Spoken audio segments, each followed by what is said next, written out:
오신 성도님들을 진심으로 환영하고 축복합니다. 오늘 이 시간 가운데 주님의 은혜가 우리 가운데 있기를 간절히 소망합니다. 아멘. 우리가 같이 예배를 준비하며 기도하며 나아가도록 하겠습니다. 우리의 마음을 열어드리며 아버지 주님을 맞이하시면서 기도하도록 할 텐데요. 하나님 아버지, 우리의 마음을 열어드립니다. 아버지, 우리가 이 시간 주님을 만나고 싶습니다라고 이 고백이 우리 안에 있었으면 좋겠습니다. 우리 같이 주님의 이름을 외치시며 기도하며 나아가도록 하겠습니다. 주여, 주여. 하나님 아버지, 오늘 이 시간 가운데 주께서 아버지 함께 하시는 시간이 되어질 수 있도록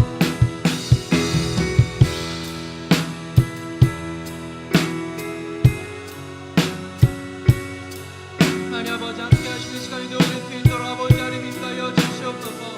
우리의 마음을 주님께 드리며 우리의 마음을 주님께 고백하며 나아갈 수 있도록 아버지 하나님 인도하여 주시옵시고, 우리의 삶의 고백으로 주님께 드리는 시간이 되어질 수 있게 아버지 하나님 인도하여 주시옵소서. 아버지 주님께 우리의 마음을 열어드리며 나아갑니다. 아버지, 오늘 이 시간 가운데 함께 하시어서 우리가 주님의 영광을 위하여서 우리가 주님의 뜻을 위하여 나아갈 수 있도록 아버지 하나님 인도하여 주시옵소서. 아버지가 우리의 시선을 주님께 올리며 나아갑니다. 아버지, 우리의 시선을 아버지 주님을 찬양하며 아버지 앞에 나아갑니다. 아버지, 오늘 이 시간 가운데 함께 하시어서 주님을 더욱더 소망하고 주님을 더욱더 기억하며 나아갈 수 있는 우리가 되어질 수 있도록 아버지 하나님 인도하여 주시옵소서. 아버지, 우리가 다시 한번 주님을 찬양합니다. 아버지, 주님을 높이며 나아갑니다. 아버지 하나님 함께하여 주시옵시고, 더욱더 주를 기대하고 더욱더 주를 소망하며 나아갈 수 있게 아버지 우리를 붙잡아 주시옵소서. 아버지, 우리 영혼이 주님을 찬양하게 하시고 더욱더 우리의 모든 것이 주님께 향하게 하여 주시옵소서.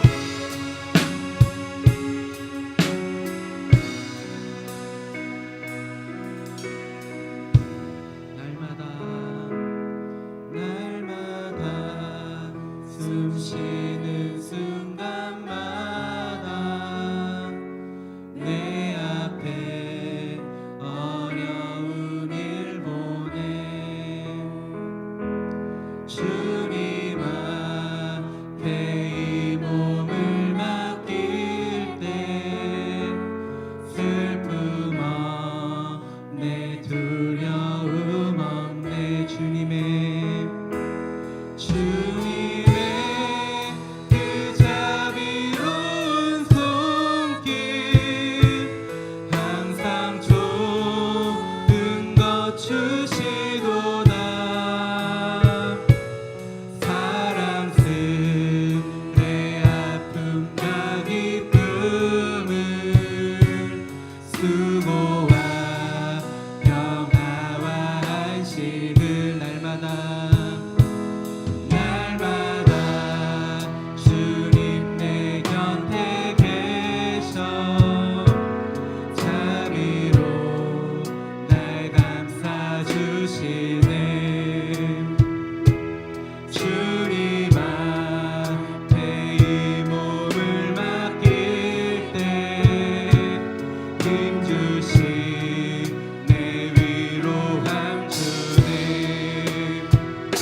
나라고 아버지 주님의 약속을 기억하며 우리의 마음 가는 약속을 새기며 다시 한번 우리의 삶 가운데 함께하고 계시고 우리 아버지가 되어주시는 주님을 바라보며 나아가기 원합니다라고 우리가 주님의 이름을 찬양하시면서 공포하시며 기도하며 나아가도록 하겠습니다. 주여 주여 하나님 아버지 오늘 이 시간 가운데 아버지 하나님 함께하여 주시옵시고 아버지 우리가 주님의 음성을 기억하며 주님의 뜻을 기억하며 아버지 앞에 나아갈 수 있도록 아버지 우리를 인도하여 주시옵소서. 우리가 날마다 숨을 쉬는 모든 순간순간마다 아버지 주님을 찬양하며 나아가기 원합니다. 아버지 오늘 이 시간 가운데 함께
한 번 더 같이 기도하며 나아가도록 하겠습니다.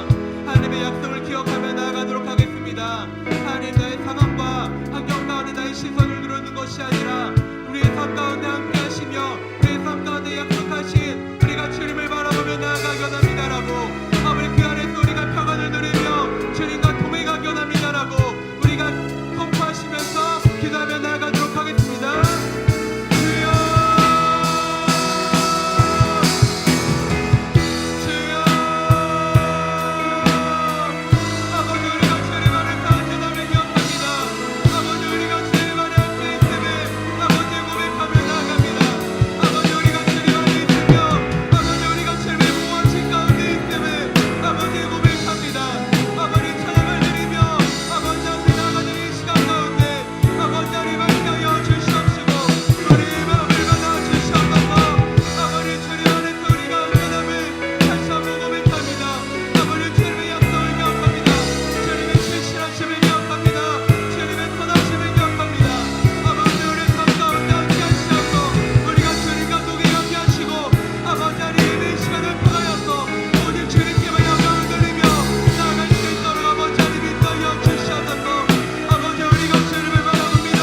아버지 우리가 주님을 공축합니다. 아버지 하나님의 자리 가운데 아버지 함께하여 주시옵시고 더 높으신 주님의 영광을 바라보며 나아갈 수 있도록 아버지 하나님 인도하여 주시옵소서. 이 시간 가운데 함께하시는 주님의 이름을 찬양하며 나아갑니다. 아버지 하나님 함께하여 주시옵시고 주님의 약속을 기억하며 나아갈 수 있도록 아버지 하나님 인도하여 주시옵소서.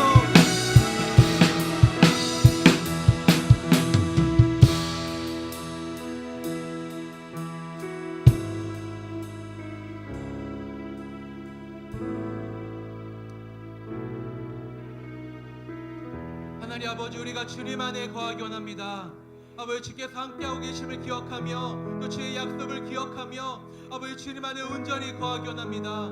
또 그리고 그 안이 가장 안전하며 그 곳에 거할 때 우리가 보호받을 수 있음을 다시 한번 기억합니다. 하나님 아버지, 이곳에서 우리가 주님의 이름을 찬양합니다. 우리의 찬양의 고백을 받아주시고 우리의 삶 가운데 왕으로 임하셔서 우리가 주님의 이름을 온전히 찬양하며 또 고백하는 시간이 되어질 수 있도록 이 시간 가운데 함께하여 주시옵소서. 이 시간 가운데 함께하시고 이미 승리하신 주님의 이름을 찬양합니다. 주님 감사합니다. 예수님의 이름으로 기도드립니다. 아멘. 네, 우리 같이 일어나셔서 나의 가장 낮은 마음 찬양드리며 나아가도록 하겠습니다.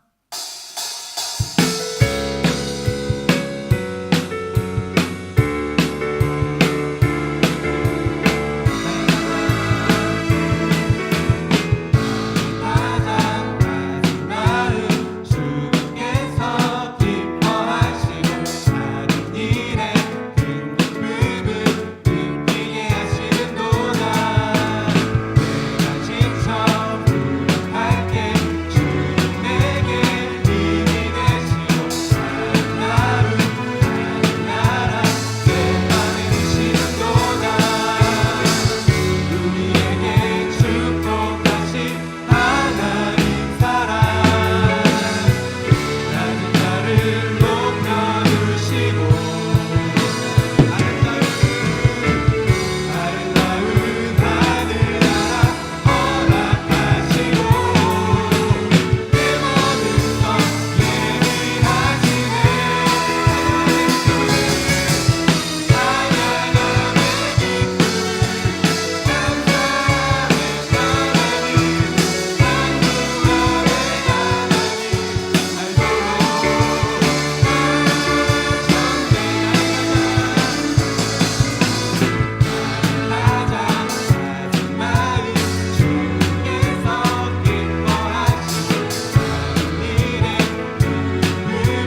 날이 저물어 갈때 저물어 갈 때 흔들에서 걸을 때 그때 나 하나님 때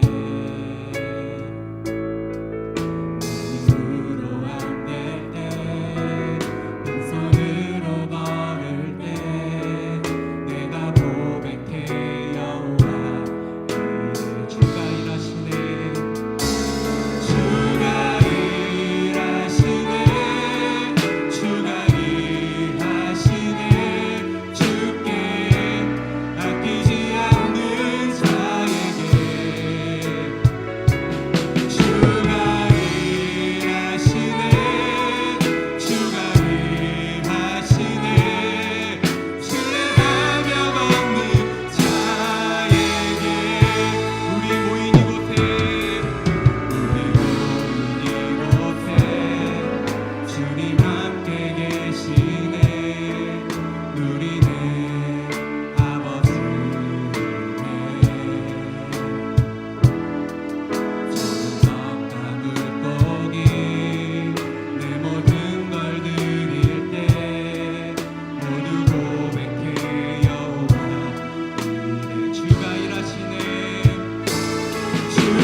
귀한 하나님의 백성들 아버지 오늘도 주께 나와 우리의 몸과 마음을 올려드리옵나니 아버지 오늘 말씀이 선포되어질 때 어둠이 떠나가고 문제가 해결되어지며 아버지 묵히고 미었던 심령들이 살아나고 아버지 우리의 모든 질병과 아버지 고통과 신음으로부터 아버지 오늘도 주님의 영광과 아버지 거룩한 주님의 뜻을 바라볼 수 있도록 은혜를 베풀어 주옵소서. 주어진 상황과 환경을 보는 아버지 우리의 눈이 아닌 하나님의 눈 하나님의 아버지 시선 하나님의 마음으로 우리가 모든 것을 볼 수 있도록 주님 역사하여 주옵소서. 거룩한 주님의 나라와 뜻이 오늘 우리 가운데 이루어질 원하옵나니 아버지 역사하여 주시고 은혜를 베풀어 주옵소서. 성령을 부어주옵소서. 우리의 몸과 마음을 사로잡아 주옵소서. 주님의 뜻이 온전히 이루어지며 주님의 나라와 아버지 주님의 영광이 아버지 우리 가운데 온전히 열매길 원합나니 아버지 역사하여 주소서. 은혜를 베풀어 주소서. 성령을 부어주소서. 아버지 우리의 마음을 아버지 영혼을 만져주옵소서. 아버지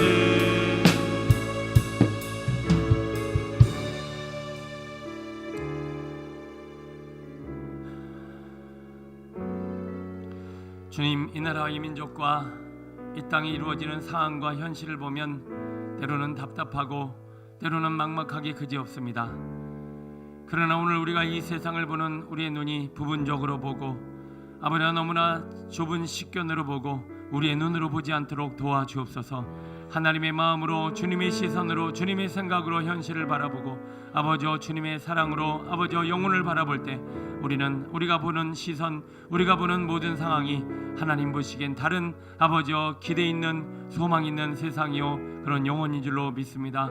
이 시간 우리의 영안을 우리의 눈을 우리의 마음을 아버지 말씀을 던지게 열어주셔서 오늘도 우리의 모든 주어진 상황과 환경을 주님의 눈으로 해석할 수 있는 지혜로 하늘의 문을 열어 주옵시고 선포되어지는 말씀 가운데 감화감동 역사하여 주셔서 주님의 음성 듣게 하시고 아버지 주님의 선하신 뜻이 이루어지게 하여 주옵소서. 오늘 이 시간 우리와 함께 하시며 영광 받으시기 합당하신 예수님 이름으로 감사하며 기도드립니다. 아멘.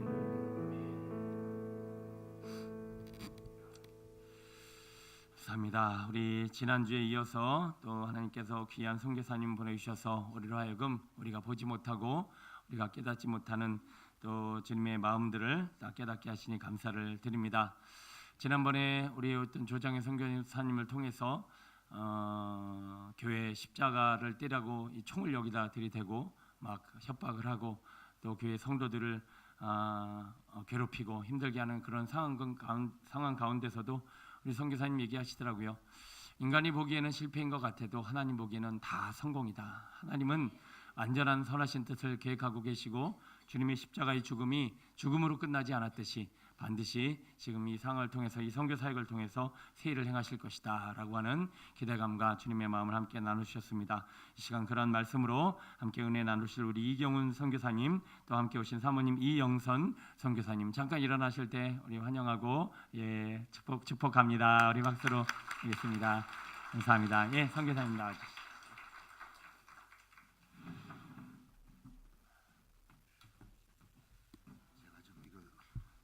쉬었다리라서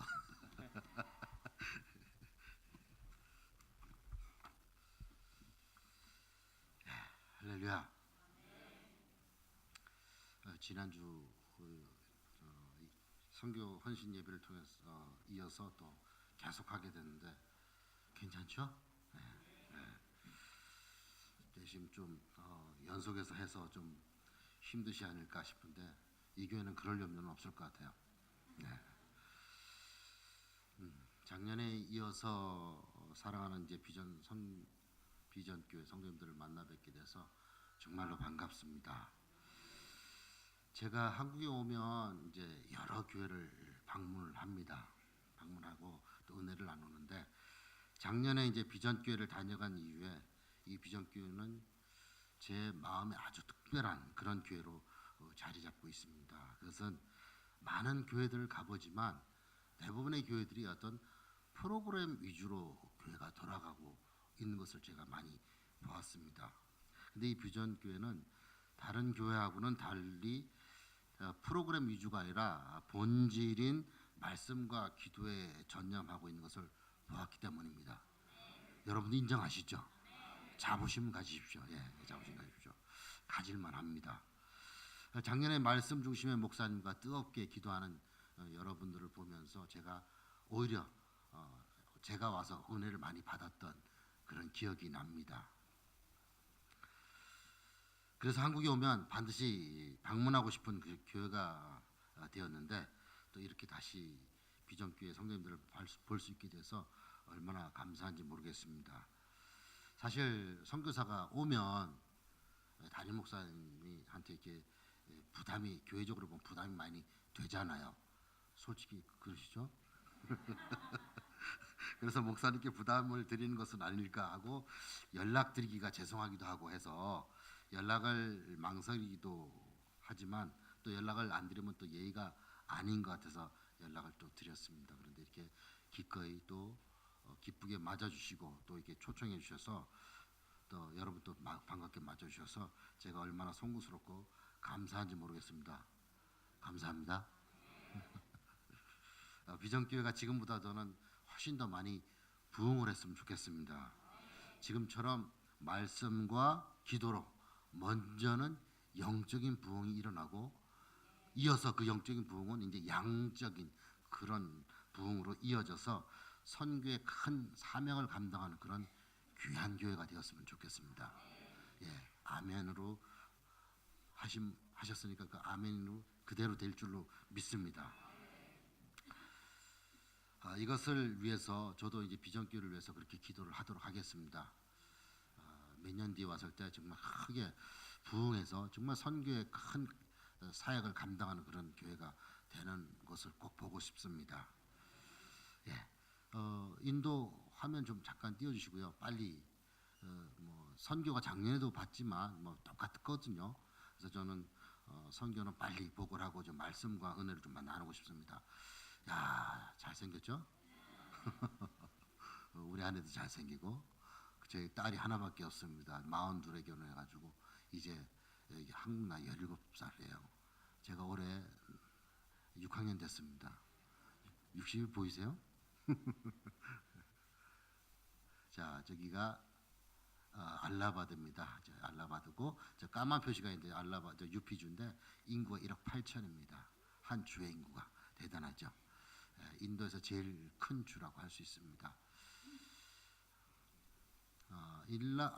알라바드에는 상감이라는 힌두교의 성지가 있습니다. 성지가 있는데 굉장한 세계에서 4대 축제 중에 하나라고 하는 꾸부멜라가 저기서 열리는데 매년 1월 14일부터 2월 14일까지 열리는데 올해는 특별한 이제 6년마다 열리는 사역 축제라고 그래가지고 한 달 연장해서 3월 14일까지 힌두 축제가 있었습니다. 엄청난 일이 벌어집니다. 한꺼번에 많은 사람이 몰려들어서 깔려 죽기도 하고요. 그리고 또 사건 사고가 많이 터지고요. 나체 사두가 몰려오고요. 인육도 먹고요. 그 다음에 나체로 행진도 하고요. 정말 이 시대에 정말로 도저히 상상할 수 없는 그런 일들이 벌어지고 있는 곳입니다. 자, 여기가 바로 이제 저 수많은 인파들이 상감 그 지역으로 몰려가는 인파들입니다. 여의도의 한 10배 되는 그 크기인데요.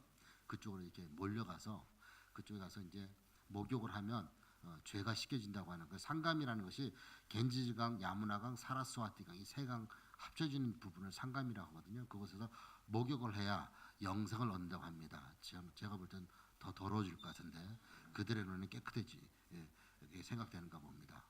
자, 보면 저게 힌두 사두들 얼굴입니다. 사탄 같죠?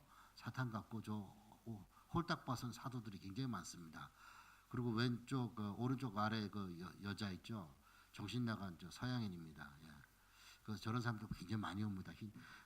외국 사람, 서양 사람들이요 힌두 사두가 되기 위해서 와서 개종하는 사람이 굉장히 많이 있습니다.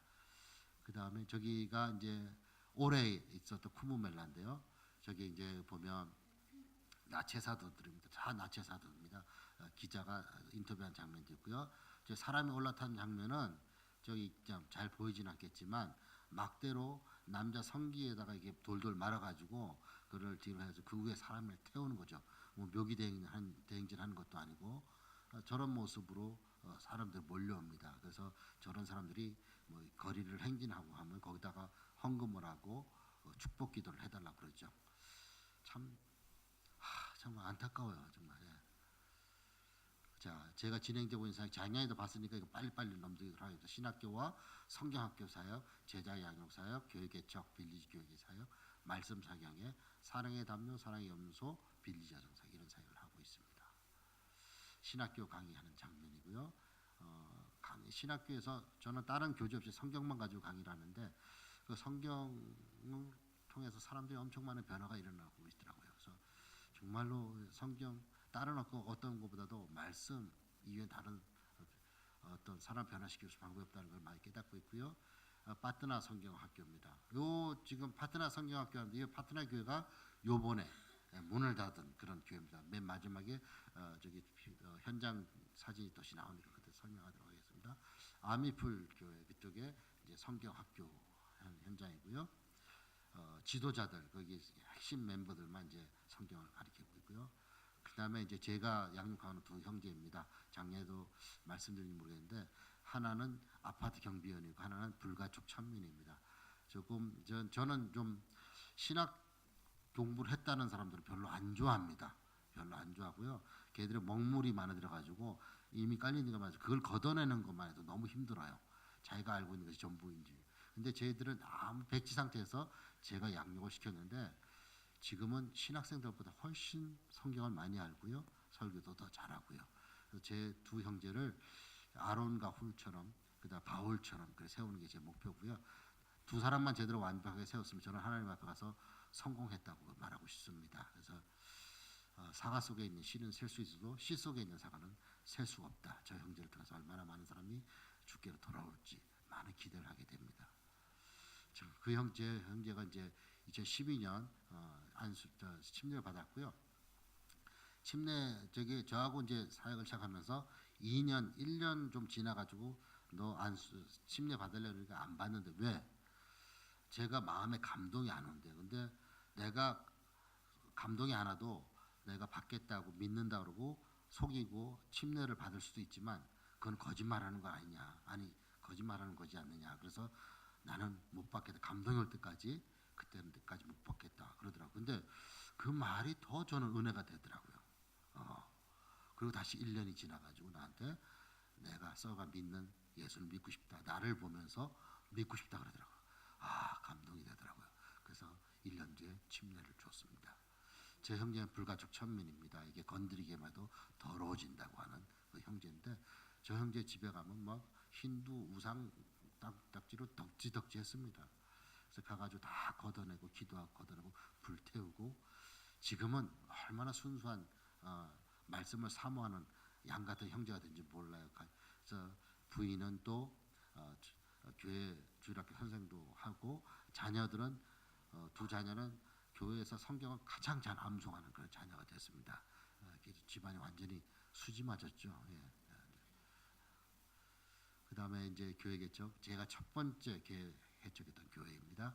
네팔 국경에 있는 전라가들 교회인데 이 교회는 이제 거의 자립기만을 가져가고 있고 가장 지금 부흥하고 있는 교회입니다.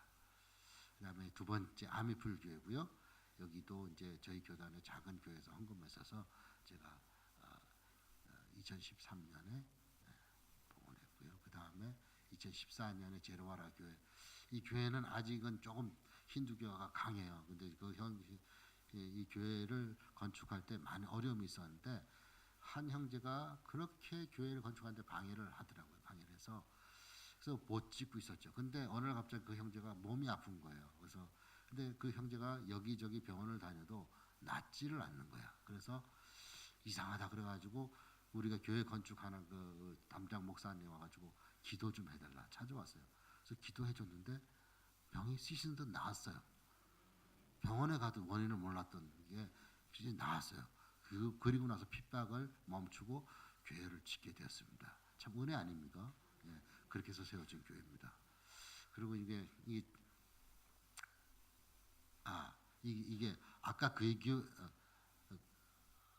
그 교회가 아니네요. 핍박하던 쪽에 문 닫은 게 이 교회네요. 예. 지완조띠 교회. 이 지완조띠 교회가 2017년 2년 전에 봉헌했던 교회가 가장 제가 심혈을 기울여서 만든 교회인데요. 제가 파트너에서 옛날에 한 6년간 사역을 했었습니다. 그래서 굉장히 못 사는 주인데 거기서 2년 뒤에 군산 중동교회에서 헌금하셔가지고 교회를 지었습니다.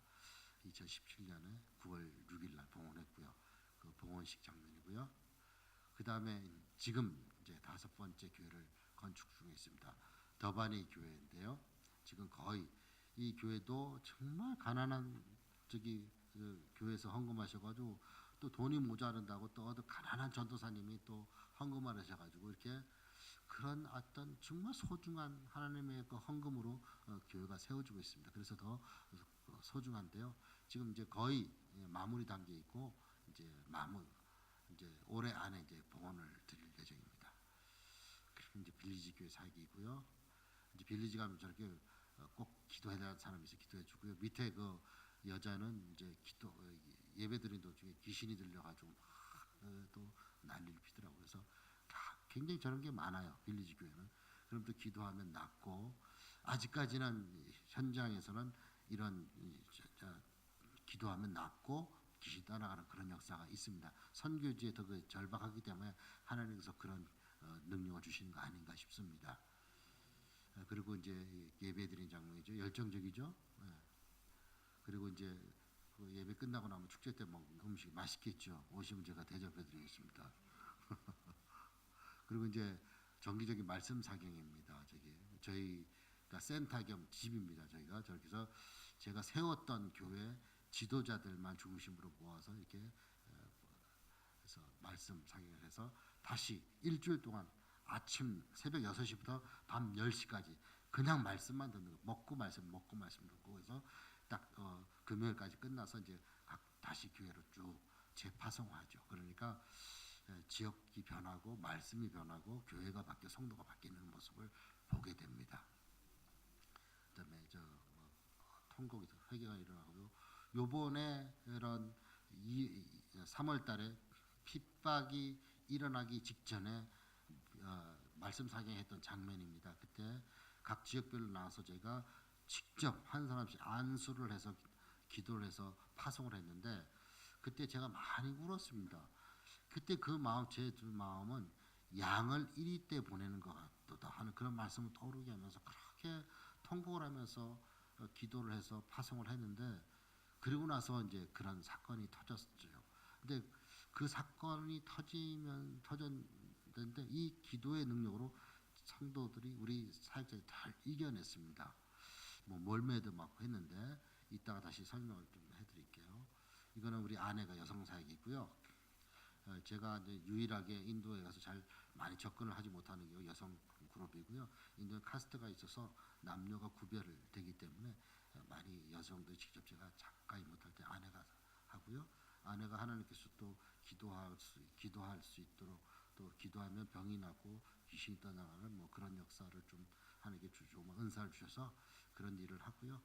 본인이 많이 힘들어요. 사실 본인이 많이 힘들어하고 하고 나면 그것이 다 본인한테 오니까 또 힘들어서 본인이 또 싸워서 이겨내는 그런 사역을 하고 있죠. 그 다음에 귀신 들려가지고 기도하면 그냥 귀신이 알고 막 난리를 핍니다. 거품을 물고 막 눈을 막 얼마 있다면 크게 떠다보고 막 노려보고 막 그러는데 저렇게 쓰러져가지고 기도하면 또 떠나가고 그러면 그날 밤 우리 아내가 또 아프고 뭐 이런 게 반복되는 일이 일어나죠. 사랑의 담요는 매년 겨울에 영상 2도까지 떨어집니다. 1, 2도까지 떨어지는데 1월 달이 제일 춥습니다. 그래서 1월 달에 말씀 한번 들어보지 못하고 죽어가는 영혼들이 너무 안타까워서 이 목숨이 살아있는 동안에 우리는 구원 받을 수 있는 기회가 있잖아요. 그래서 육신의 목숨을 일단 살려놔야지 또 구원받을 기회가 있기 때문에 사랑의 담요 나누기 사역을 하고 있습니다. 저 교회에 나눠주고요. 저렇게 오토바이로 나가서 타는데 엄청 춥습니다. 저는 한국에서 내복을 안 입는데 인도 가서 내복을 입습니다. 엄청 추워요. 난방이 안 돼 있기 때문에 그렇습니다. 그럼 사랑의 염소 나누기 도와주는 것도 한계가 있어가지고 고기 잡는 법을 고기를 주는 것보다 고기 잡는 법을 가르쳐줘야겠다 싶어가지고 염소 한 쌍을 10만 원에 성도들이 헌금하시면 이제 이렇게 나눠주고 있습니다. 그래서 조건은 제가 그래서 너 이걸 해가지고 이제 너의 집안의 어떤 삶의 보탬이 되고 정식을 해서 그걸로 이제 삶에 보탤 수 있도록 하는 것이죠. 근데 변상을 해야 될 조건이 하나 있어요. 변상을 언제 변상을 하냐면 잡아먹을 때 변상을 해야 됩니다. 인도에서 염소고기를 되게 좋아하거든요. 그래서 잡아먹으면 변상을 해야 됩니다. 그래서 저 시골에 굉장히 소중한 이번에 이제 핍박받은 교회 현장인데요. 저 가운데 위에 이렇게 되는데 그 위에 십자가 있었는데 그걸 파고요, 파괴를 했고요. 그 밑에 십자가는 교회 정문에 이게 새겨 넣은 거예요. 이게 새겨 넣는데 그걸 다 파냈죠. 총을 딱 들고 이제 망치를 주고 이렇게 십자가를 파괴하라 그래요. 파괴할 수밖에 없잖아요. 건물일 뿐이에요. 교회는 빌딩이 아니잖아요. 사람이 교회지. 그래서 이렇게 해서 부러뜨리고 그리고 난 다음에 보면 이제 저기 성전 안인데 저렇게 안에 성전 안에도 이렇게 돌로 이렇게 만들어 가지고 빨간 십자가를 만들어놨는데 저걸 다 파내고 저기다가 이제 저렇게 페인트를 칠해놨어요. 지금은 갔다 오니까 지금 저기다가 절 표시를 또 해놨다 그러더라고요. 그리고 저기다가 힌두 우상을 갖다 놓으라고 하는데 그거는 그럴 수가 없잖아요. 그래서 일단 총을 들고 이제 위협을 하니까 이제 좀 일부 후퇴를 한 거죠. 그래서 이제 뭐 저런 핍박을 당하면서 누가 알곡인 줄 가라지지를 알게 되고요. 그리고 이제 핍박을 당하면서 감사한 마음이 들더라고요. 아, 바른 길을 가고 있구나. 그리고 또 핍박이 있으면서 하나님께서 얼마나 또 큰 축복을 주시고 얼마나 큰 부흥을 주시려고 이런 핍박을 주시는지 감사가 나더라고요. 감사하기 맞죠? 우리도 적당한 있잖아요. 고난이 있어야 됩니다, 여러분. 아무 고난이 없으면요 주님을 돌아보질 않아요. 우리 죄인의 심리가 그래요. 우리 본성들이. 그래서 오히려 감사가 일어나더라고요. 그래서 저거 머릿돌인데요. 머릿돌을 저렇게 파내가지고 다 파괴를 해버렸죠. 머릿돌을 파내서 저렇게 파괴해서 바가닥에 나대게 치고요. 그 다음에 이제 어쩔 수 없이 집기들, 교회 집기들 다 해서 좀 10시간 떨어져 있는 곳으로 지금 옮겼습니다. 제가 지금 짓고 있는 교회에다 일단은 옮겼어요. 그쪽에 이제 옮겨놓고 이제 하나님께서 또 때에 또 문을 열어주실 거니까 그때를 대비해서 이제 옮겨놓고 있습니다.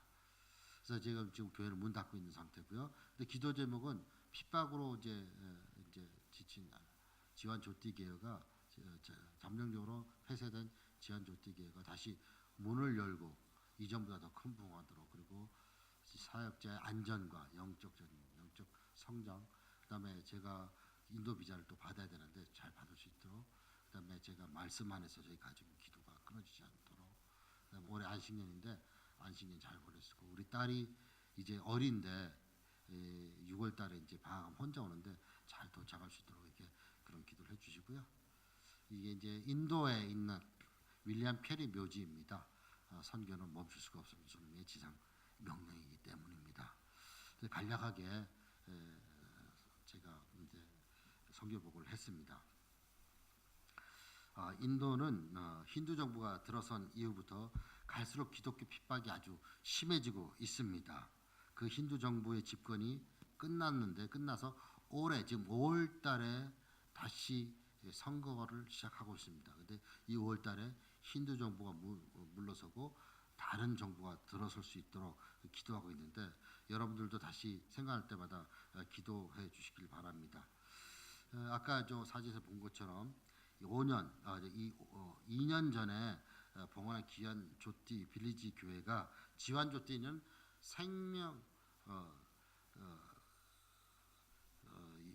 생명의 말씀 지환조띠 생명의 빛 교회 이런 것이죠. 지환조띠가 생명의 빛 교회입니다.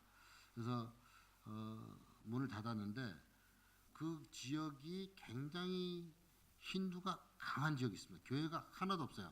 그래서 힌두 지역에 교회를 하나 세우면 복음 전파의 전초 기지가 될 것 같다. 그래서 제가 기도하면서 세우기로 결정을 했고 세우는 과정에서도 굉장히 여러 가지 어려움이 있었습니다.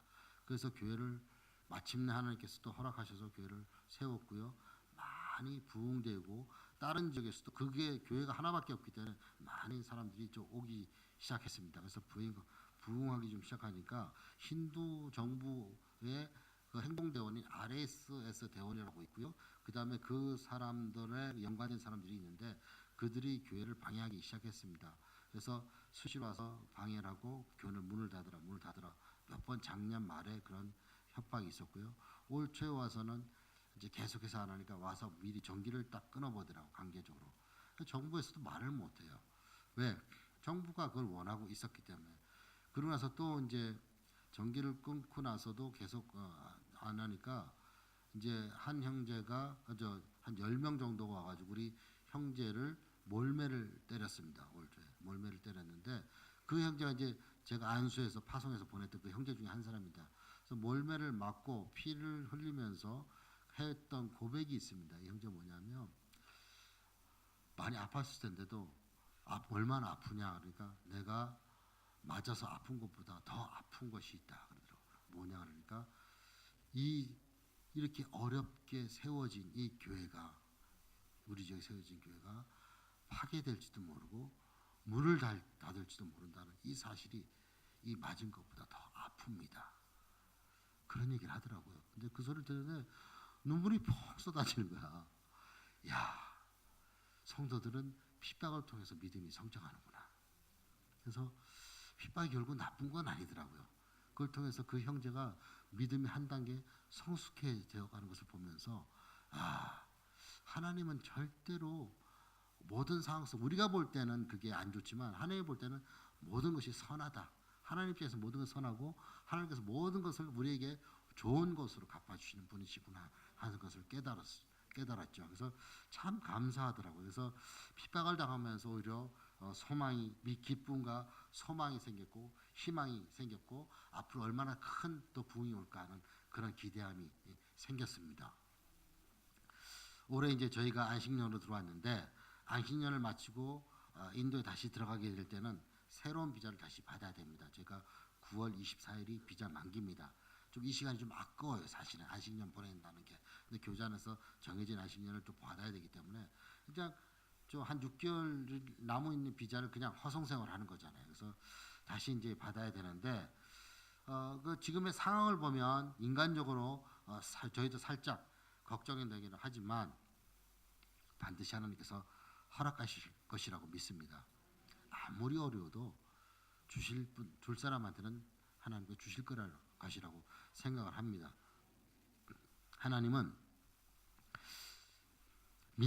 믿는 저희들은 걱정하기보다는 오히려 저희가 해야 할 일은 더욱 하나님을 의지하고 더 헌신하는 일이라고 생각을 합니다.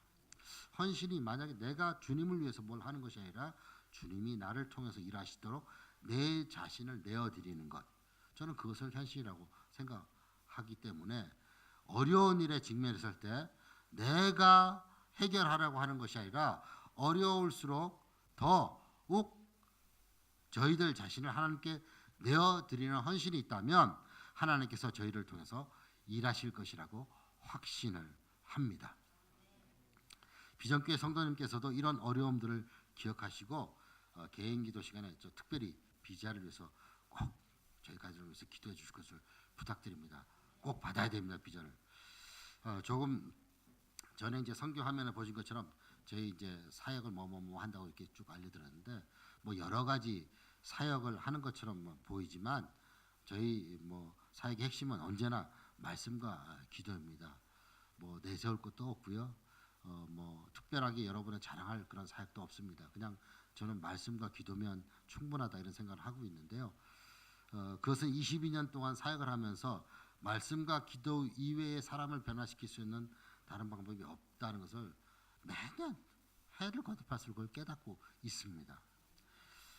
22년 동안 이제 제가 인도 사역을 했는데 22년 동안 사역을 하고 나니까 선교가 뭔지 좀 더 선명하게 보이더라고요.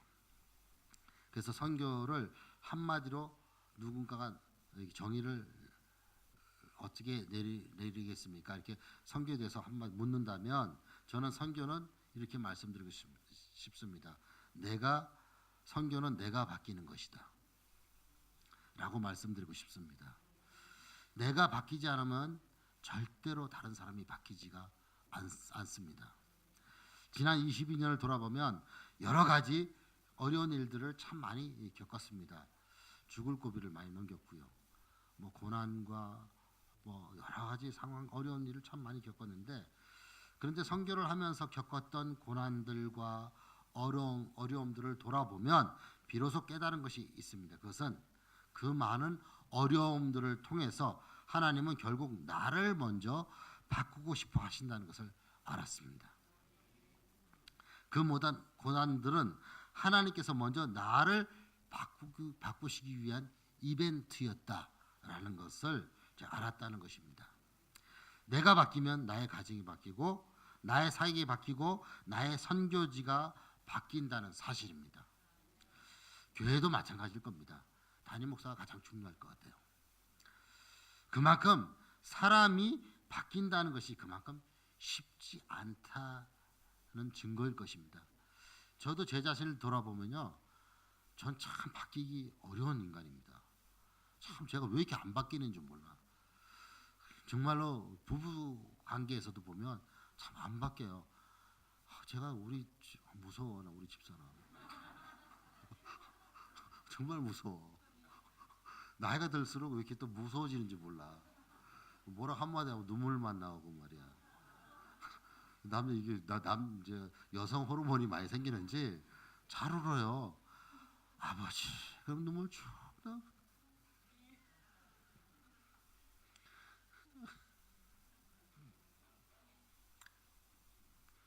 그냥 아버지 하면 눈물 나와요. 맞죠? 제 여성 호르몬 많이 생긴 거? 어쩌면 선교의 걸림돌은 바로 바뀌지 않은 제 자신 때문이지 않을까 생각을 하게 됩니다. 그런데 사람들은 자꾸 다른 사람 탓으로 돌리고 다른 환경 탓으로 돌리는데, 정작 문제 중심에는 바로 내 자신이 있다는 사실이고, 그 문제 해결의 열쇠도 바로 내 자신이라는 것을 깨닫게 되는 것 같습니다. 지금까지 잘했으면 바로 하나님께서 도와주셔서 잘한 것이고, 잘 안 되었다면 바뀌지 않은 내 자신 때문이니까 우리는 어떤 것도 하나님께 자랑할 것이 없는 것이죠. 잘했으면 하나님께서 도와주신 것이고요, 못했으면 내가 정말 바뀌지 않았기 때문에 그것 때문에 어려움을 당하고 있는 거잖아요. 사람들은 고통을 겪지 않으면 하나님을 찾으려 하지도 않고 믿으려고도 하지 않는 것 같습니다. 그리고 예수님을 영혼 구원을 위해서 예수님 자체를 믿기보다는 자신이 바라는 것을 이루기 위해서 예수님께서 가지고 있는 능력, 이적, 이런 것을 믿고 이용하려는 사람들이 더 많은 것 같습니다. 한국도 그렇고요, 인도는 더 그렇습니다. 그러니까 잘 먹고 잘 사는 것 때문에 하나님이 필요하다는 것을 느끼지 못하고 결국 지옥에 가는 삶이 축복이 아니라 오히려 여러 가지 고난을 통해서 하나님을 찾고 만나고 작은 것 하나에도 감사함을 깨닫고 마침내 예수님을 소유할 수 있는 삶, 이것이 정말 축복된 삶일 것입니다. 오늘 말씀은요, 사실 마태복음 5장입니다. 마태복음 5장 1절에서 3절 말씀인데, 한번 펴보시죠. 마태복음 5장 1절 3절인데, 예수께서 무리를 보시고 산에 올라가 앉으시니 제자들이 나온지라 입을 열어 가라사대 심령이 가난한 자는 복이 있나니 천국이 저희 것이며. 여러분 너무 잘 아는 말씀이죠. 그리고 성경 전체에서 정말 복음의 핵심이 이 산상 복음에 다 들어가 있습니다. 이 마태복음 5장, 6장, 7장은 산상순이라고 정해지고 있고요, 저는 산상순보다는 산상복음이라고 부르고 싶습니다. 예수님께서 산 위에서 복음을 전했다고 해서 산상복음이라는 이름을 붙여주신 것입니다. 성경은요, 창세기부터 시작해서 요한계시록까지 성경 전체에 복으로 도배를 해 놓았다고 할 만큼 성경에는 복을 참 많이 기록해 놓았습니다. 사람들이 그만큼 복 받는 것을 좋아하기 때문이 아닐까 생각합니다. 여러분도 복 받고 싶으시죠? 그죠? 다 그 아멘일 겁니다. 어떤 복을 받고 싶으신가요? 돈 많이 버는 거? 우리 아들 딸 좋은 대학 들어가는 거, 좋은 직장 가는 거, 이게 복이긴 복입니다. 뭔 복이긴 복입니다. 그런데 문제는 이겁니다. 하나님께서 주고 싶어하는 복과 우리가 받고 싶어하는 복이 하늘과 땅만큼 차이가 있다는 것입니다. 그죠?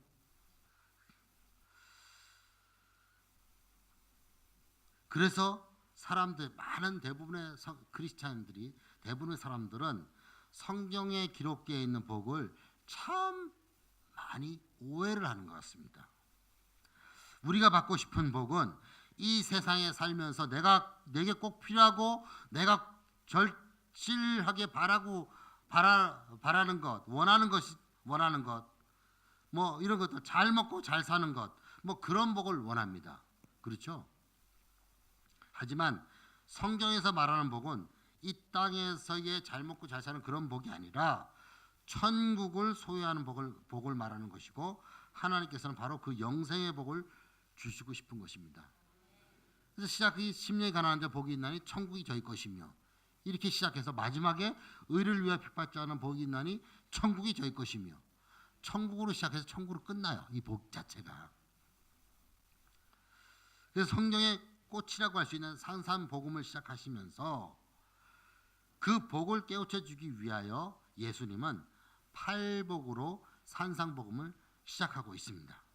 그래서 팔복을 시작하는데 5장 1절 보면 예수께서 무리를 보시고 산에 올라가 앉으시니 제자들이 나온지라 라고 기록함으로써 마태복음 5장 뚜껑을 딱 열고 있는 것입니다.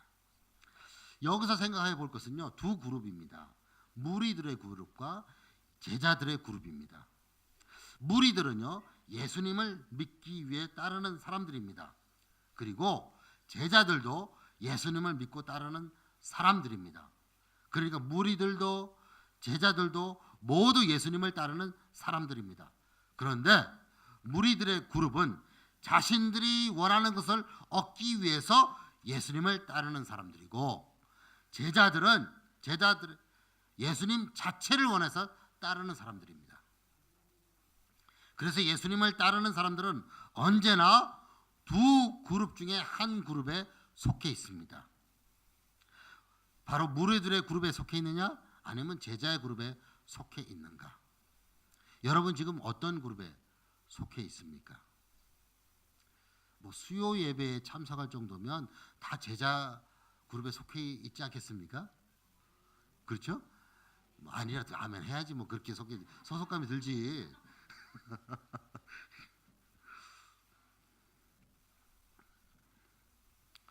무리에 대해서 알려고 하면요, 그 마태복음 5장 위에 4장 23절에서 25절을 보면 쉽게 알 수 있습니다.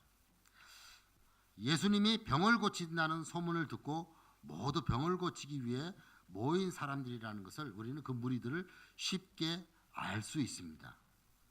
예수님은요, 복음 전파하시기 위해서 첫 번째 회당에서 말씀을 가르치셨습니다. 그리고 천국 복음을 전파하셨습니다. 그리고 백성 중의 모든 병과 모든 약한 것을 고치셨습니다. 그러니까 예수님은 천국 복음을 전파하기 위해서 회당에서 말씀을 가르치시고 모든 백성 중의 모든 병과 약한 것을 고치셨다는 사실입니다.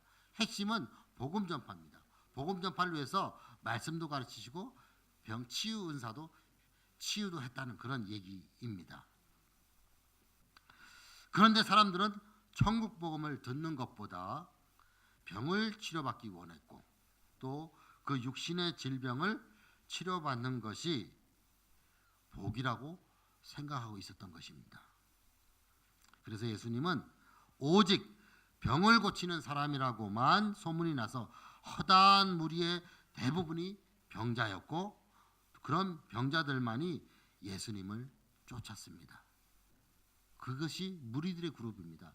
오직 그 사람들의 목적은 병을 고치는 것이 목적이었죠. 그것을 예수님도 잘 알고 있었는데도 예수님께서는 그 사람들의 병을 일일이 치료해 주셨습니다. 왜 치료해 주셨죠?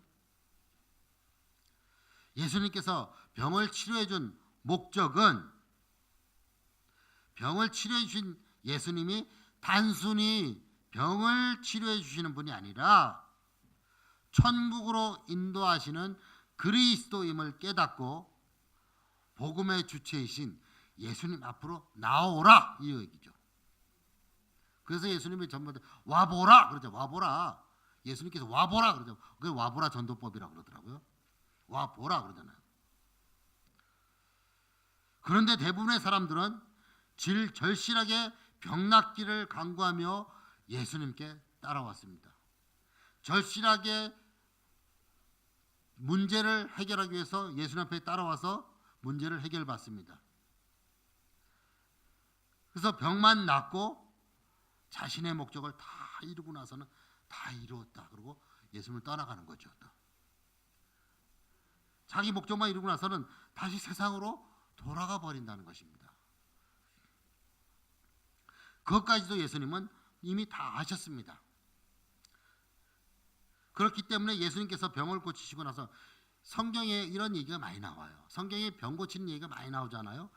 그래서 예수님께서 병을 고치시고 나서는 그래서 항상 마지막에 병 고치고 나서 이런 구절을 딱 써놨습니다. 왜 써놨을까 궁금하셔야 됩니다. 그때 뭐라고 써놨냐면 언제나 마지막에 경계하죠. 언제나 경계하사 경계하여 가라사대 아무에게도 이르지 말라. 그 병을 고치는 그 장면을 보면요, 경계하사 경고하사 그리고 아무에게도 말하지 말라. 곧장 이쪽에 동네에 가지 말고 곧장 집으로 가라 라고 말씀하시는 겁니다. 왜 그랬을까요? 왜 그랬을까요? 한번 생각해 보셨어요? 나 같으면 저거 이제 오늘 치유 집회합니다. 그래서 다 와서 이제 여러분이 병 나쁜 사람 내가 안수할 때 다 나왔어. 그럼 나 같으면 야 빨리 가서 전파해. 우리 이경원 성사가 가서 안수했는데 병이 싹싹 치료돼서 그게 무슨 교회? 비전교회로 오면 다 나아. 빨리 소문내 막 그랬을 거예요. 그죠? 소문 낼수록 많은 사람이 몰려올 거 아닙니까?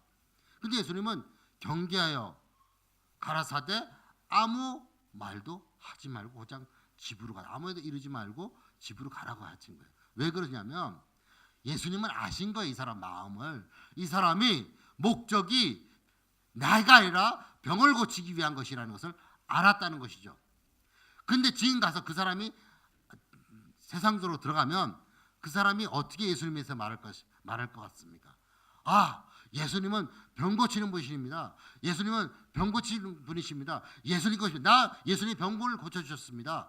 당신도 예수님께 가면 병을 고칠 수 있습니다. 이렇게 소문을 낼 거 아닙니까? 굉장히 잘못된 거죠. 우리가 예수님을 전파할 때, 복음 전도할 때, 문제 있으세요? 예수님께서 문제 해결됩니다. 아프세요? 예수님께 병이 치료됩니다. 이렇게 우리가 전도를 하잖아요.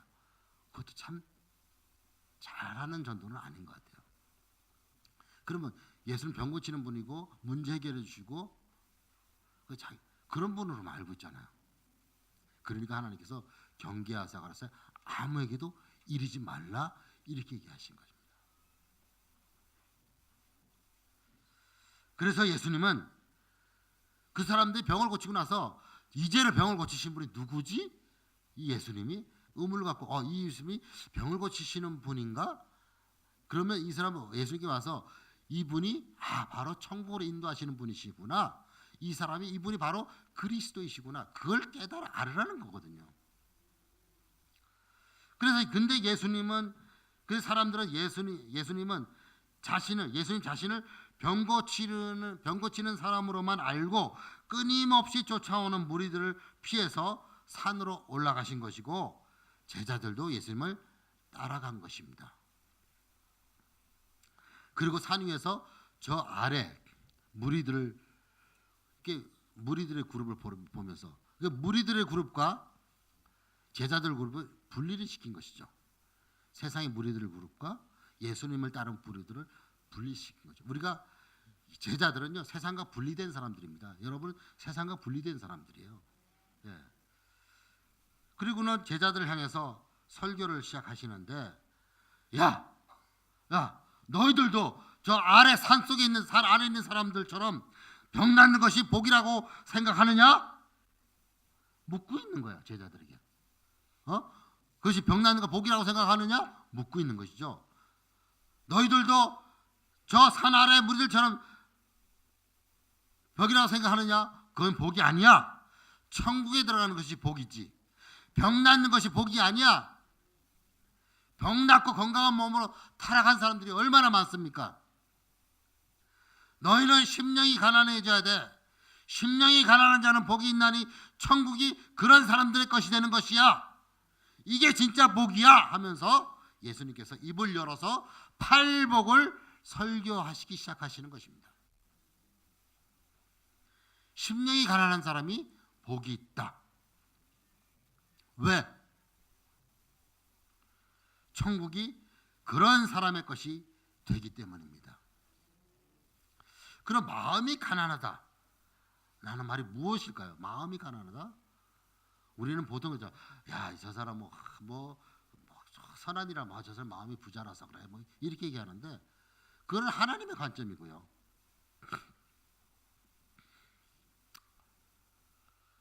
단순히 물질이 있고 없고 또 궁색하고 이 세상에서의 삶이 가난하다는 뜻일까요? 아니죠. 하나님께서 복을 말씀하시면서 그런 이 세상의 복을 말씀하실 리가 없습니다. 마음이 가난하고 마음이 부자라는 그 말은 이 세상에서 살면서 물질이 있고 없고의 문제가 아닙니다. 그것은 어떤 문제냐면 이 마음 안에, 우리 마음 안에 무엇으로 채워져 있는가라는 문제라는 것입니다. 즉 우리의 마음 안에 예수님이 아닌 다른 이 세상 것으로 가득 찬 사람을 보고 예수님은 너는 마음이 참 부자구나, 너는 마음이 참 부자인 사람이구나 라고 말씀하시는 것입니다. 그리고 반대로 우리의 마음 안에 가득 찬 이 세상의 것들을 하나하나 내려놓으면서 예수를 믿고 하나하나 내려놓기 시작하면서 마음을 비우는 사람들, 마음이 비어있는 사람을 마음이 가난한 사람이라고 예수님은 말하고 싶었던 것입니다. 예수 그리스도를 영접한 사람은 우리는 뭐라고 부르죠? 그리스도인. 그러면 그리스도인은 마음 안에 그리스도로 가득 채워져 있어야만 합니다. 그렇죠? 그런데 그 마음 안에 예수 그리스도가 아닌 이 세상의 것으로 가득 차 있으면 그 사람은 심령이 부자인 사람이 되는 것입니다.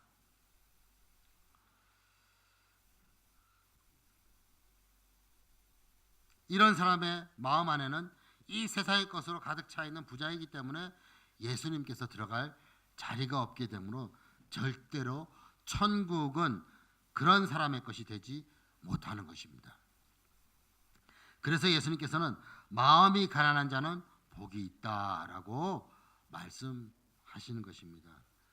그러니 너의 마음 안에 잔뜩 끌어안고 있는 이 세상의 것들을 비우고 너의 심령을 가난하게 만들어라. 그래야만 예수님이 그 안에 들어갈 자리가 있게 될 것이고, 그러면 천국은 바로 그런 사람이 되는 것, 바로 이것이 진짜 복이다라고 주님께서 안타깝게 말씀하고 있는 것입니다. 자, 우리 마음 안에는 우리는요 이런 비우고 싶어요. 근데 우리는 천국도 가고 싶고 이 세상 것도 갖고 싶고 두 가지를 다 갖고 싶은 거예요. 우리가 마음 안에 다 세상 것을 끌어안고 한쪽 귀퉁이 싹 비워놓고 예수님 여기 조금 당신이 머물러 자리 조금 내가 남겨놨어요. 들어오세요. 조금 남겨놨어요. 딱 이렇게 우리 저기 지하철 타면 막 밀려잖아.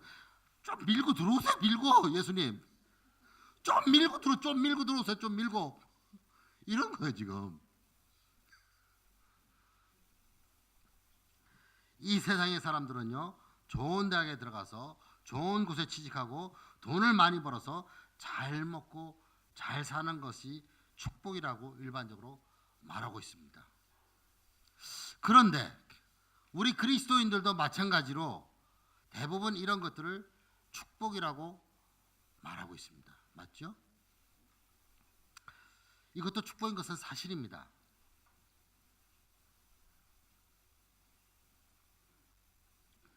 이것도 축복인 것은 사실이지만 이것 때문에 정말 중요한 예수님을 잃어버린다면 그 축복은 잠시 이 세상에 사는 동안에는 축복일 수 있으나 죽고 난 다음에 결국 영원한 지옥에 가게 된다면 그것은 씻을 수 없는 저주가 될 것입니다.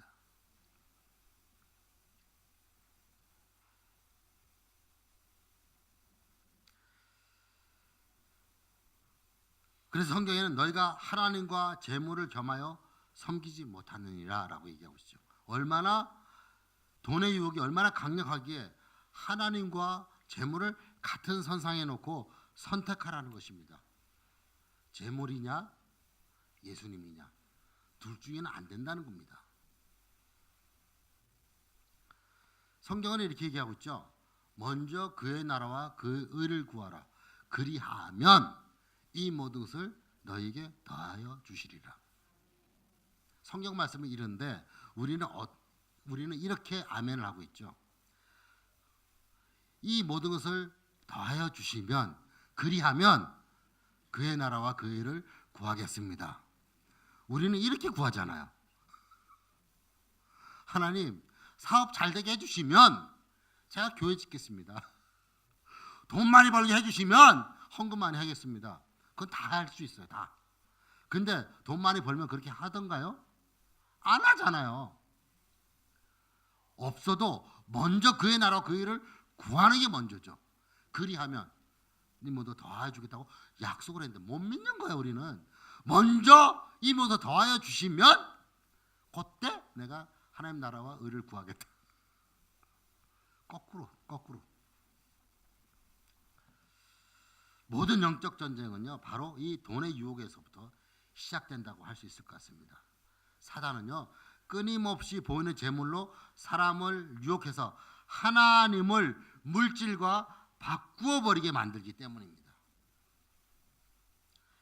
성경에 심령이 가난한 자와 심령이 부자한 자의 샘플로 성경에 예화가 나와 있습니다. 많은 세상에 예화도 있지만 성경 안에 있는 예화를 참 좋아합니다. 그 성경의 예화는요 부자와 거지 나사로의 예화입니다. 부자와 그리고 또 한 군데 나오는데 부자와 과부의 두 랩돈 이야기입니다. 부자와 거지 나사로는 누가복음 16장 19절에서 22절에 나옵니다. 부자와 나사로는 이 성경 말씀은 마음이 부자인 사람과 마음이 가난한 사람을 실제로 이 세상의 부자와 이 세상의 거지 나사로를 통해서 비유로 말씀하고 있는 것입니다. 부자는요 실제로 재물이 많아서 이 세상에서 부자로 사는 사람입니다. 그런데 그 마음에도 가진 것이 많아서 재물을 의지하니 그 사람 마음 안에는 예수님을 받아들일 공간이 없습니다. 즉 이 사람의 마음에 예수님을 받아들일 공간이 없을 만큼 이 세상의 것으로 가득 찬 부자이기 때문에 결국은 이 사람은 사는 동안에는 복을 누리고 살았지 모르지만 죽은 다음엔 결국은 지옥에 갔습니다. 그 내 얘기가 아니라 성경이 얘기하고 있는 거니까. 거지 나사로는 실제로 이 세상에서 거지로 살아가는 가난한 사람입니다. 왜? 나사로는 실제로는 이 세상에 대한 욕심을 버리고 마음에 예수님 이외의 이 세상의 것을 버렸기 때문에 고난을 당하며 살지만 실제로는 천국을 소망하며 사는 사람입니다. 그러니 이 거지 나사로의 나사로는 마음에 이 세상의 것을 모두 버린 가난한 사람인 것입니다. 그래서 결국 천국에 갔죠. 이 나사로 이야기를 보면요, 죽은 다음에 나사로는 아브라함의 품에 안겼다고 기록하고 있고요. 부자는 지옥에 갔다고 얘기하고 있습니다. 그러나 성경에서 보면요, 부자가, 지옥에 있는 부자가 아브라함 품에 있는 나사로는 바라봅니다. 그죠? 근데 나사로가 지옥에 있는 거지는 볼 수가 없습니다. 왜 그런지 아세요? 성경에도 그렇게 기록되어 있어요. 왜? 지옥은 어둠입니다. 그리고 천국은 빛입니다. 그러니까 어둠에서 빛은 보이죠. 근데 아무리 어두운 곳에서 빛에서 어두운 곳을 보면 아무것도 안 보이죠. 그래서 부자 쪽에서는 나사로가 있는 빛의 천국 쪽은 볼 수 있는 것이죠. 그래서 너무나 답답해서 내가 목이 마르니까 물 한 방울만 찍어달라고 나사로한테 그랬더니 올 수도 없고 갈 수도 없다. 그러면 네가 얘기해서 우리 가족들만이라도 여기에 올 수 없도록 복음을 전해달라. 이렇게 얘기하고 있잖아요. 성경 얘기를 하는 거죠. 우리 천국에서는, 지옥에서는 천국이 보여요. 천국에서 지옥을 볼 수가 없죠. 어두우니까.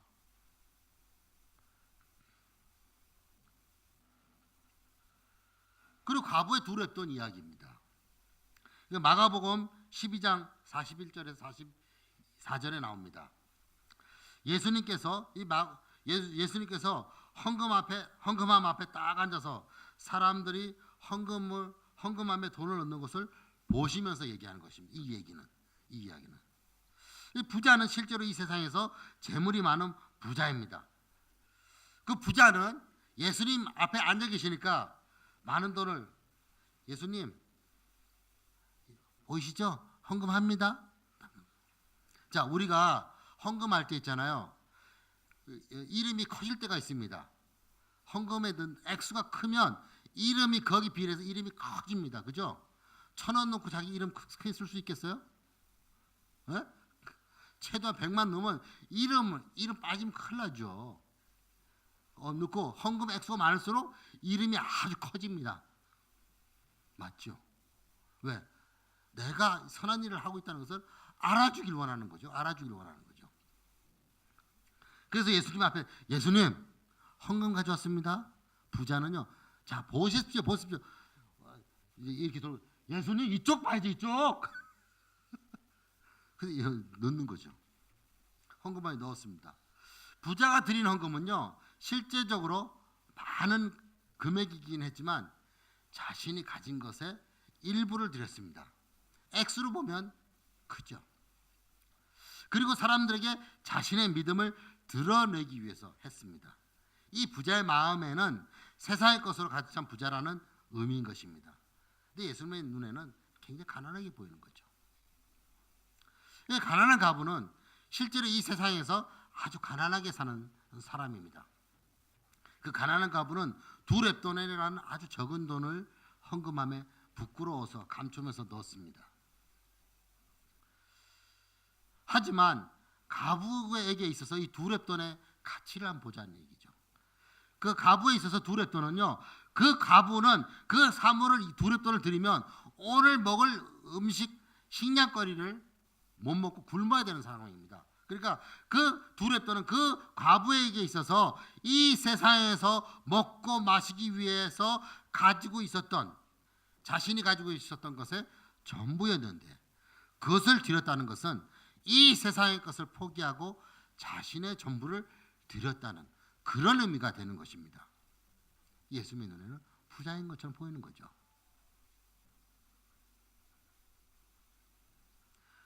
하나님은요, 액수로 보는 게 아니라 가치로 보는 것이죠.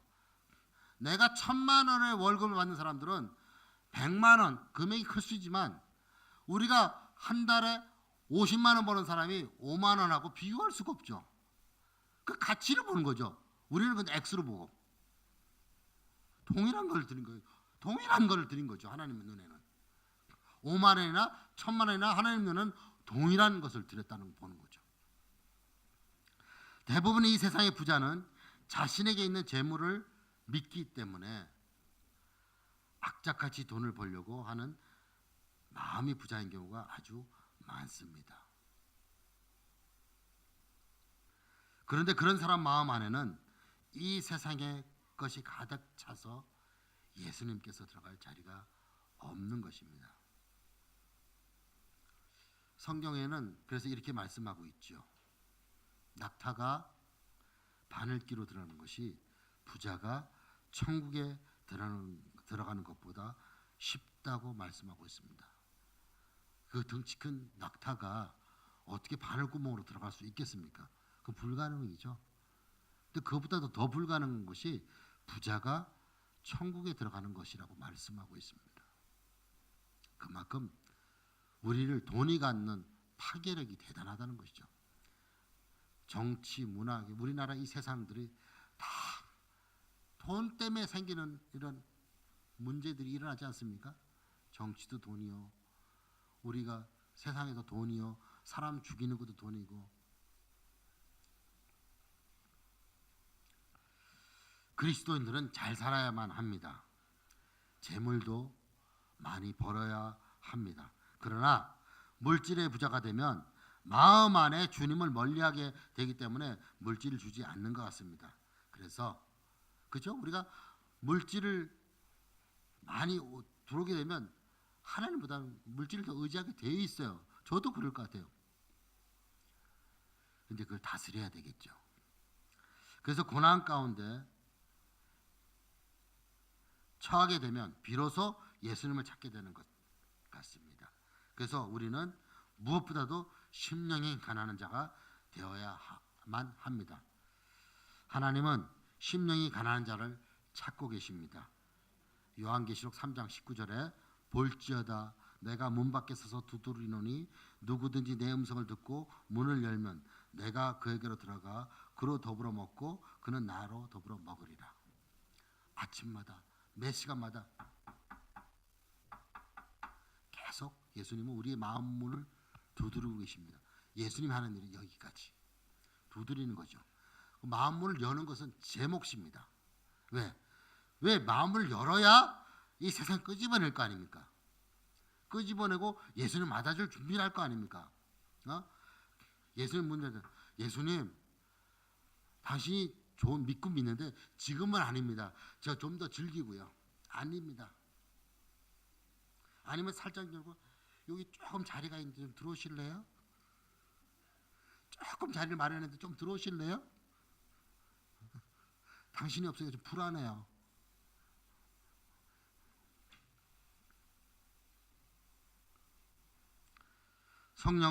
성령님은 끊임없이 우리 마음 안에 들어오시기 위해서 우리의 마음을 두드리고 계십니다. 그런데 들어가실 수가 없는 것은 우리의 마음이 예수님 아닌 다른 이 세상의 것으로 가득 찬 부자라서 꽉 찼기 때문에 예수님께서 들어오실 자리가 없기 때문에 못 들어오고 계시는 것입니다. 우리 마음 안에 있는 이 세상의 것을 버리고 심령이 가난한 자가 되어야 성령이 우리 마음 안에 들어오고 그러면 천국은 그 사람의 것이 되는 것입니다. 오늘 비전교회 수요예배 참석하신 성도님들, 주일보다도 수요예배 참석하시는 분들 참 믿음이 좋으신 분이라고 저는 믿습니다. 그죠? 네. 쉽지 않아요. 요즘에 이 바쁜 일이 얼마나 많은데 여러분 바쁜 일보다 중요한 일부터 이렇게 떼어놓고 예배에 참석하신 분이잖아요.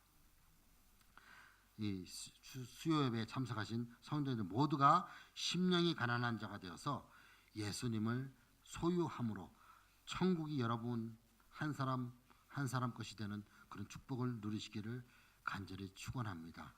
그리고 함께 인도 선교를 감당해 나갈 수 있기를 간절히 소망해 봅니다. 네, 기도하겠습니다. 하나님 감사합니다.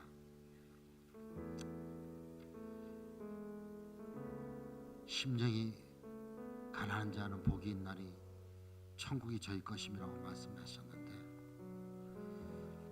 우리는 예수님을 모시고 싶습니다. 이것은 사실입니다. 그러나 또 한편으로는 이 세상의 재물을 너무나 사랑합니다. 이 또한 사실입니다. 그러나 어떤 것이 진리인지는 그 두 사실이 부딪혀 봐야만 합니다. 우리는 재물이 없을 때는 재물을 주시면 주님을 섬기겠나로 말씀하시지만 막상 재물이 주어지면 어느새 내 마음은 주님과 멀리 떨어져 있는 내 모습을 발견하게 됩니다. 하나님, 당신이 하나밖에 없는 아들 예수 그리스도를 죽이시기까지 우리를 사랑하신 그 사랑, 관념적으로 그 사랑을 느끼는 것이 아니라 우리 삶 안에 예수님이 들어옴을 통해서 우리 삶 속에서 그 예수님의 사랑을 체험하며, 먼저는 제 자신을 체험하며 그 사랑을 나누는 사람으로 세워주시옵소서. 아무것도 아닌 사람들인데 주님, 너무나 부끄럽습니다. 너무나 부끄럽습니다. 그런데도 우리 하나님은 나 한 사람, 그런 죄 장아찌 같은 저 한 사람을 보고 나 한 사람을 위해서, 나 한 사람을 죽도록 사랑해서 나 때문에 십자가에 돌아가신 것처럼 당신의 전부를 내어주셔서 감사드립니다. 하나님, 이제 그 사랑에 제가 응답할 차례입니다. 이 마음의 세상 것을, 내가 가진 것을 들여서 내 마음 안에 있는 이 세상이라는 보물을 끄집어내서 이제는 천국의 보물인 예수 그리스도를 채워넣음을 통해서 내 마음의 주인을 바꾸기를 원합니다. 그래서 이제는 천국을 소유함으로써 천국 백성으로 나머지 인생을 살아갈 수 있도록 주님 붙들어 주시옵소서. 오늘 이 자리에 수요 예배에 참석하신 비전교회 성도님들 한 사람 한 사람 이런 놀라운 축복이 임할 수 있도록 주님 역사하여 주시옵소서. 그렇게 행하실 주님을 찬양하며 지금도 이 시간에도 살아서 역사하시는 우리 주 예수 그리스도의 이름 받들어 기도드리옵나이다. 아멘. 아멘.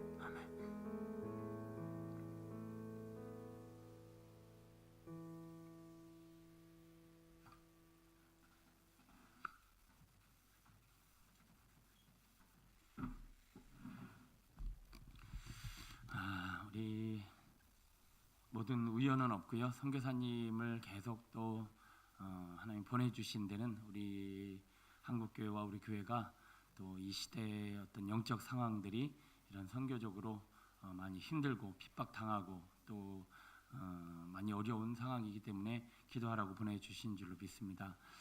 또 전에 김수인 집사님을 통해서도 5월달에 이제 퀴어 축제라고 그래서 동성애 축제가 계속 진행되고 있고 영적으로 굉장히 혼탁한 상황 중에 있습니다. 우리가 더 깨어 기도하고 부르짖고 하나님 앞에 또 우리 선교사님을 위해서 또 나라 민족을 위해서 올려드려야 할 줄로 믿습니다. 선교사님 이제 들어온 지 얼마 안 되셨는데 솔직히 영적으로는 해석이 되지만 육신적으로는 굉장히 힘들고 지쳐지실 수 있어요. 우리 교회가 내 힘이 아닌 외부적인 그 어둠의 힘으로 인해서 이렇게 무너져가고 힘들어하는 가정 가운데 하나님께서 힘 주시고 또 하나님이 소망 주시고 약속을 주셔서 우리 선교 사역이 다시금 하나님 안에서 아름다운 열매를 맺을 수 있도록 꼭 기도할 때마다 중보해 주시고 우리 선교사님을 통해서 주님의 영광이 나타나게 되기를 간절히 소원합니다. 네, 함께 우리 선교사님 나오셔서 축도하심으로 모든 예배를 마치겠습니다.